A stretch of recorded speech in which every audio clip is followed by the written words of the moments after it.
I'm sorry if I chased Sam away. I'm sure it's okay. He said he had to get back to work. So what do you want to talk to me about? It's about what happened today. If that man in the coffin is not the real Martin Fitzgerald, then I must have killed him. What is it? You look upset. I am.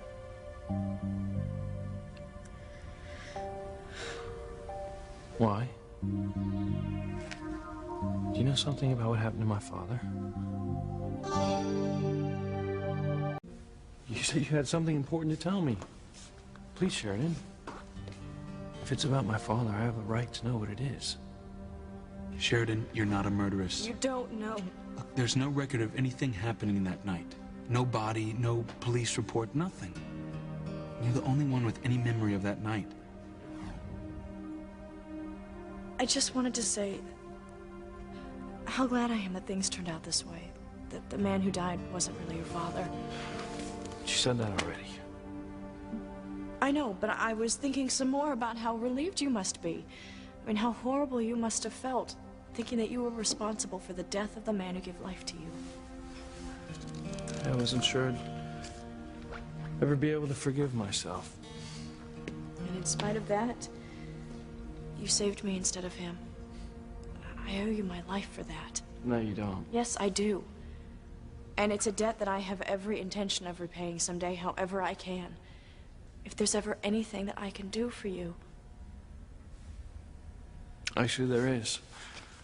I want to know what your family knows about my father. But Julian already told you. I don't believe his story about my father embezzling money from the Cranes. From what Polaris said about Martin, I find it hard to believe myself. Look, now more than ever, I believe that your brother and father know the real story behind his disappearance. You may be right. And over the years, they must have said something around the house. If there was anything said, I never heard it. I was away so long. Well, what about before you went away? Did anything ever happen around the time that my father disappeared? Like what? I'm not sure exactly. Something you may have considered strange, out of the ordinary.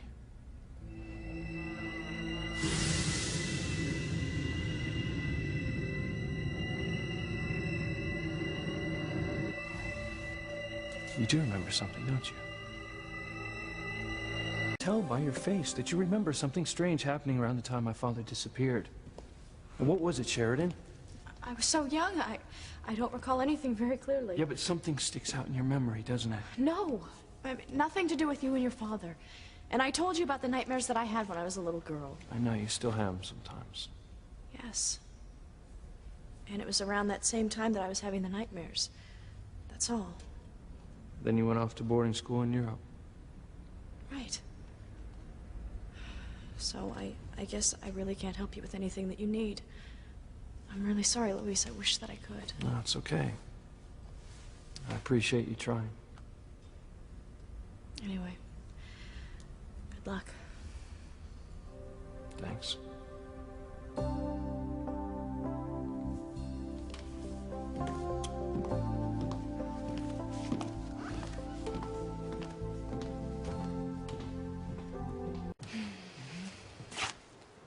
Julian, what are you still doing here? Oh, I was just leaving if you'd like a ride.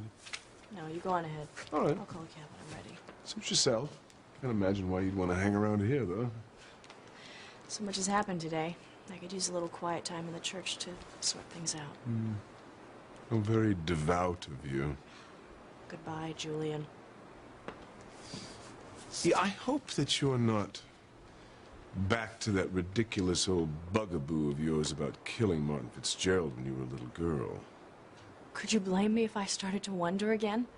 I mean, now that we know the man we found in Santa Fe is not Martin Fitzgerald, it begs the question of what happened to the real one all those years ago. Well, who knows and who cares? I do, for one. You shouldn't. It's a waste of your time. You didn't kill anyone. You were just prone to nightmares as a child. That's what Ethan keeps telling me. That there's no proof that anyone ever died in the house, and that I've got to stop blaming myself for something that never happened.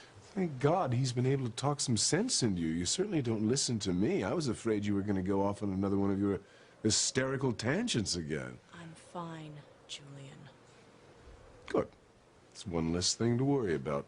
Although I must say, I was not happy when I saw you talking to Luis earlier. Excuse me? You've been spending far too much time with that local yokel policeman lately.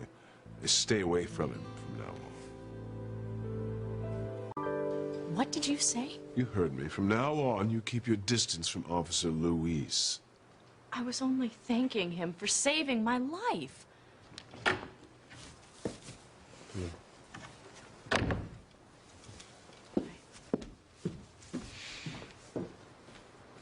I also told him how relieved I was for him that that creep turned out to not be his father. And then I should think you've said all you need to say to him. And after you've served this ludicrous community service sentence at the youth center, you won't have to see him again.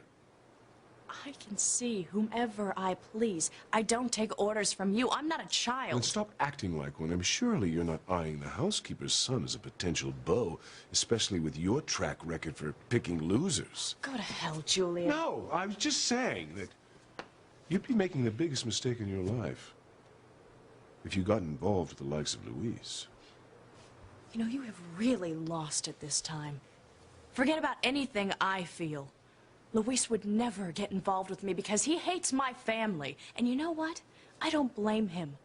Because you're a pompous ass. Oh, sticks and stones, Sheridan. You can stop worrying about the precious Crane blood ever being tainted by someone so low on the social ladder as Luis.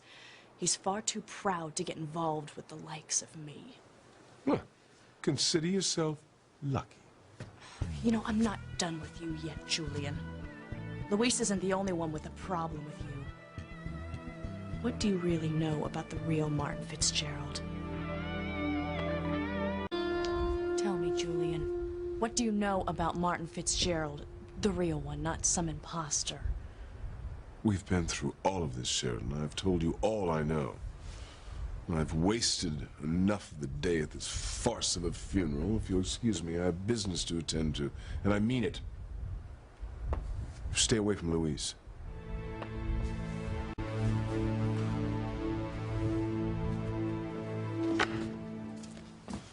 Oh, Luis. You all right? Yeah, I just wasn't looking where I was going. At least you weren't driving this time. Must be getting better. Must be.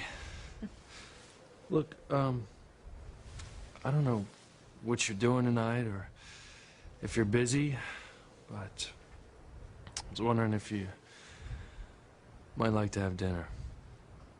With you? Yeah, with me. I'd like that. I'd like that very much. Okay. So it's a date then. Okay. All right.